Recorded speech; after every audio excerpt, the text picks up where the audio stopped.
चेहरा एखाद्या मॉडेल सारखा निष्पाप, डोळ्यात कमालीची चमक, पण याच सौंदर्यामागे दडला होता एक भयंकर विषारी प्लॅन. दिल्ली पोलिसांच्या स्पेशल सेलनं रात्रीच्या अंधारात अशा एका लेडी डॉनला बेड्या ठोकल्या, जिच्या एका इशाऱ्यावर गँगस्टर नाचायचे. कोण आहे ही कातिल हसीना? पहा त्याचा विशेष रिपोर्ट. नमस्कार, मी प्राची शिरकर. आपण पाहत आहात प्रहार न्यूज लाईव्ह.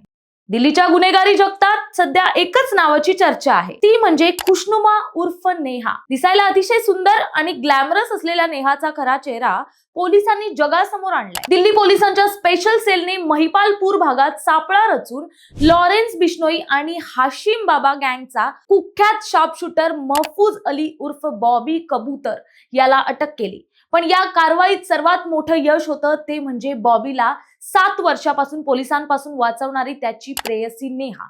नेहा फक्त बॉबीची प्रेमिका नव्हती, तर ती या गँगची ब्रेन होती. दिवसा ब्युटी पार्लर चालवणारी ही महिला रात्रीच्या वेळी गुन्हेगारांचे नेटवर्क सांभाळायची. तिचे काम होते लॉजिस्टिक सपोर्ट देणं, गुन्हेगारांना लपवण्यासाठी जागा शोधणं आणि संदेशांची देवाणघेवाण करणं. पोलिसांनी जेव्हा त्यांच्या गाडीची झडती घेतली तेव्हा त्यात घातक शस्त्र आणि संशयास्पद वस्तू सापडल्या. बॉबी कबूतर हा सिद्धू मुसेवाला हत्या प्रकरणात आणि अनेक हाय प्रोफाईल फायरिंग केसेसमध्ये पोलिसांना हवा होता. गेल्या 7 वर्षापासून तो पोलिसांच्या डोळ्यात धूळ फेकत होता आणि त्याला ही ताकद मिळत होती नेहाच्या मास्टर माइंड डोक्यातून. टेक्निकल सर्व्हेलन्स आणि सेल्फ फोक ट्रेकिंगच्या मदतीनं अखेर या लेडी डॉनचा आणि तिच्या डॉनचा खेळ खल्लास झाला. आता पोलीस या साखळीत आणखी किती महिला सामील आहेत याचा शोध घेत आहेत.